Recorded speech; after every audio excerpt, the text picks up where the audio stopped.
Hey, Indiana basketball. What was that? You are Locked On Hoosiers, your daily podcast on the Indiana Hoosiers. Part of the Locked On Podcast Network. Your team every day.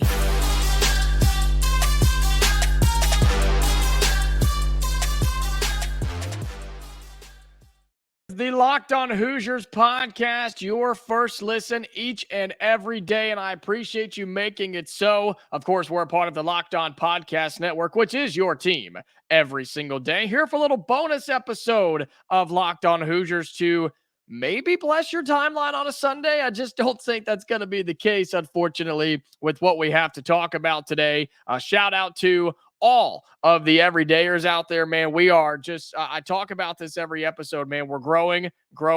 And we are right around that 1,500 subscriber mark. So we're pushing for it. Once we get to that, let's get to 2,000, huh? Why don't we push for 2,000 subscribers? So if you're on YouTube, like the video, subscribe to the channel. It helps us out tremendously. If you're on any of your podcasting platforms, we are free and available wherever you get your podcast. Be sure you subscribe on there. Turn on notifications everywhere for when you know we go live each and every weekday, plus bonus episodes just like this one. Before we get into the content, though, today's episode is brought to you by eBay Motors. Passion, drive, and patience. What brings home the winning trophy is also what keeps your ride or die alive. eBay Motors has everything you need to maintain your vehicle and level it up to peak performance. From superchargers, roof racks, exhaust kits, LED headlights, and more, whether you're into speed, power, or style, eBay Motors has got you covered. With over 122 million parts for your number one ride or die, you'll always find exactly what you're looking for.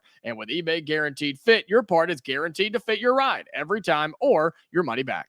Because with eBay Motors, you're burning rubber, not cash. With all the parts you need at the price you want, it's easy to turn your car into the MVP and bring home that win. Keep your ride or die alive at ebaymotors.com. Eligible items only. Exclusions apply. eBay Guaranteed Fit only available to U.S. customers. Hey, Indiana basketball. What was that? What in the world did we watch in Atlanta on Saturday night? This is fresh off of it, getting home late Saturday night, recording this. And, I mean, it's been hours since the game ended. Hours. And I'm still just kind of in shock about how this game went down. And the numbers are going to baffle you. I mean, this was one of the biggest turnaround games I've seen in action in a game in a long time. Indiana falls to Auburn 104-76. First of all, the Hoosiers give up NBA-like numbers on the scoreboard, in the stat sheet, everywhere. We're going to break it all down for you here on the show. And they score 76 points. Whoop-de-doo, right? Right there where they a little bit above their average, but not by a whole lot, okay? You look at what Indiana did across the board. Look, 76 points is not a bad performance, okay? 76 points is good enough for this Indiana team to win when they do what they're supposed to on the defensive side of the floor. Kel'el Ware had 13. Malik Renew led you with all scores with 15. Gabe Cupps even put in 11. That was good to see a little bit, right? Most of that was in the second half in garbage time, but it is what it is. He still got on the scoreboard. And Mackenzie and Mgbako got double digits again, which is good to see. Nobody else really did a whole lot. Anthony Walker got 9 quiet points, I think. Trey Galloway was still kind of non-existent with 6 points. I know he got in foul trouble early. Lots of foul trouble in this game in the first half, which led to the big swing in that first half, which we'll get to in just a second. Banks had 4, Sparks had 3, Gunn had 3, and Leal had 2. Okay? On the other side, here's what you gave up in that 104-point performance. You gave up 24 points to the freshman phenom, Aden Holloway. You gave up 24 points to Jalen Williams.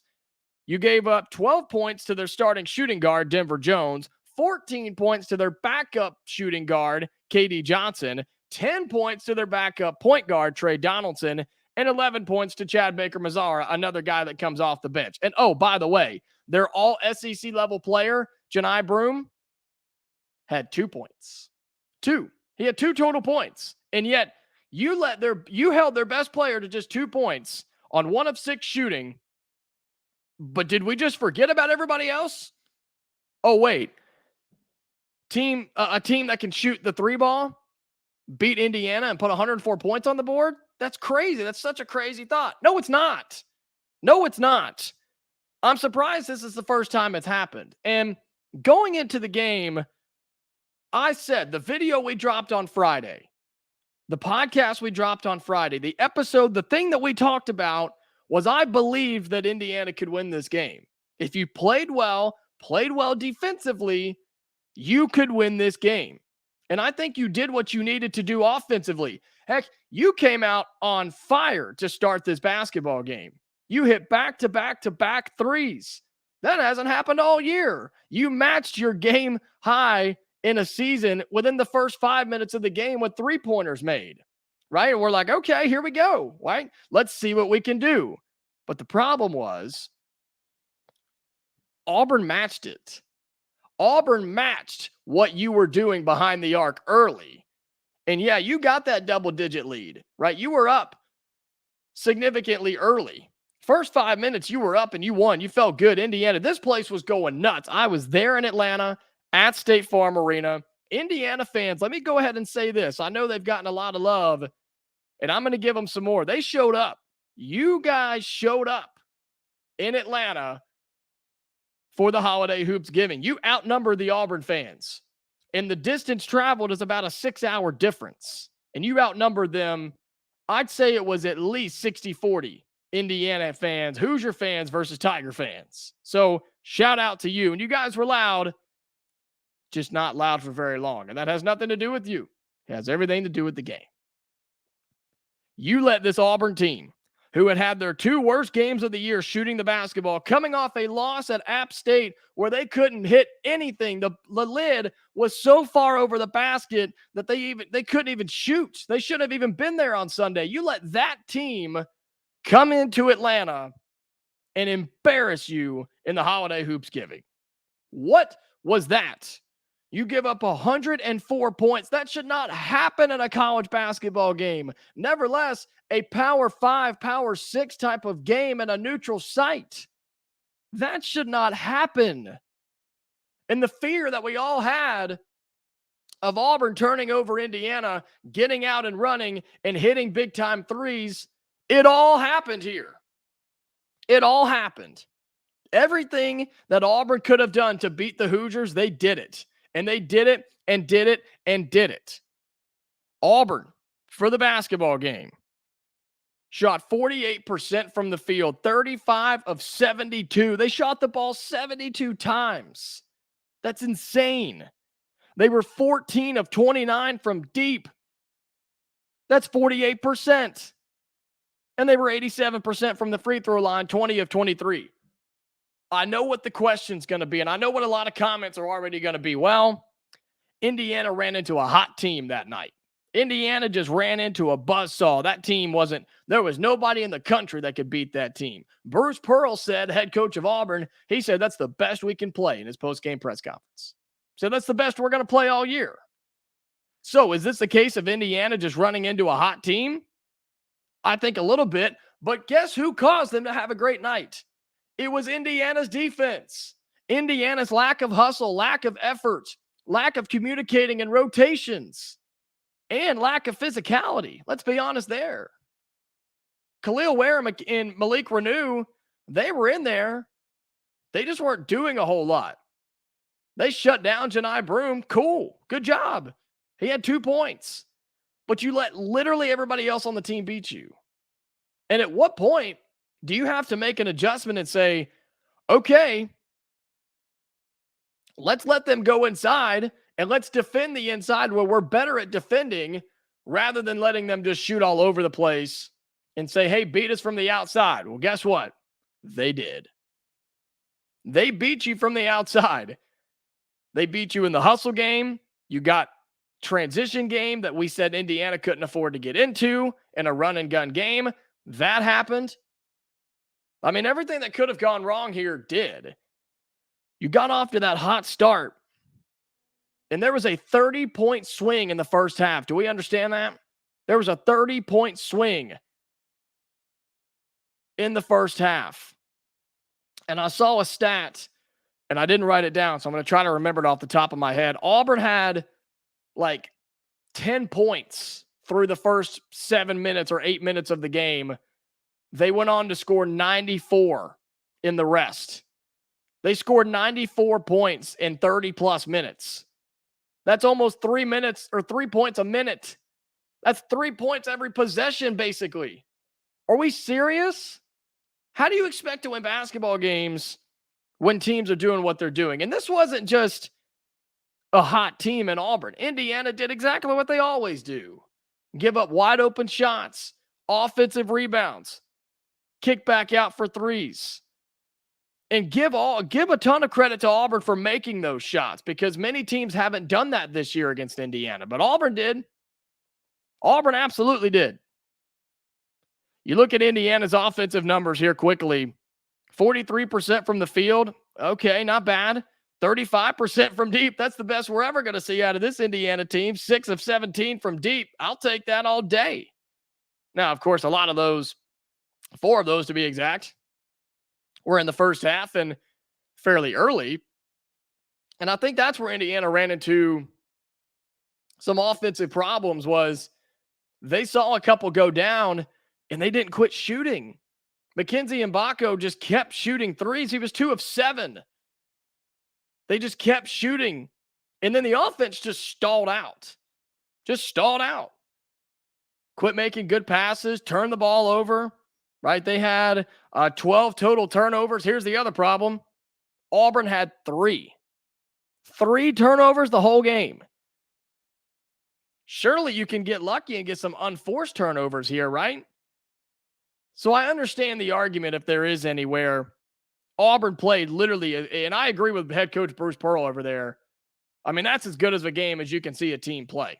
When you shoot 48% across the board from the field and from deep, 87% from the line, you only commit 3 turnovers, and you have 2, 4, 6 of your players out of the 10 or 11 that played, 6 of them are in double digits.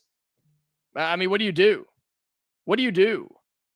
And I know there's a lot of Indiana fans that are very upset here with head coach Mike Woodson. His coaching here, he was very frustrated on the sidelines pretty much all evening there in Atlanta. And there's some frustration with his comments after the game about his comment about rotations, where he says, well, I rotate the same every game. Doesn't matter. I don't know if that's a great thing to say, Coach. I'm going to be honest with you. Why would you rotate the same every game rather than rotating and putting guys in based off of matchups, based off of situation, based off of results or lack thereof? I don't know. This was a tough game, man. This was a tough game to watch, cover. It's a tough thing to talk about right now, because I always do my best to give you the information and tell you how I feel about it. That's what I do. I tell you what I think about it, whether it's good or bad. And there's a lot of bad here. And I'm trying to find a positive spin on this, but man, you listen to Gabe Cupps, who really sharp young man, by the way. You listen to him talk and Malik Renew talk after the game, and Cupps gave it to us straight. He said, yeah, it came down to effort and execution. And he said, the bad thing is those are things that we can control. He said, but the good thing is those are things we can control. Effort, energy, and execution, the 3 E's. And I think he's 100% right. And I think that's a good spot to leave off here on this episode. Is Indiana had a chance to be in this game. And I really did think they had a chance to win it. I wasn't blowing smoke on Friday. I really did believe that. But man, when you just don't defend and you get out hustled, right? And out effort, I don't know how to say that properly. And Auburn played harder than you, and they played a lot better than you. And Indiana was in foul trouble early. I know they were. And the rotations just were tough, man. And the defense, or not the defense, the bench came in and helped you and assisted you in this game, but they just weren't enough this time. You went up against a good Auburn team. who responded off of a loss, who had more rest than you throughout the week. They had 2 more days than you. You played on Tuesday. Auburn didn't play till last Sunday. So they did have a couple more days, but overall, they responded off a loss. And you'd never know that Indiana won a game on Tuesday on the road in the Big Ten. You'd never know it by how they played yesterday on Saturday. I don't know, man. There's so much to break down here. These are just my initial thoughts. Wanted to get a reaction episode up for you. We'll talk throughout the week because here's the bottom line. The Hoosiers, you got to shake this one off. You got to move on from this. You cannot linger around on this one too much. You have an even bigger game coming up in less than a week. You have a top 5 Kansas team coming to town to Bloomington in Assembly Hall, and you have to be ready for that game. You give up 104 to Auburn, and you play that way against Kansas, imagine what they'll do. Imagine what that team will do if you play the way you did in this game on Saturday. It's tough, man. We got a lot to talk about this week.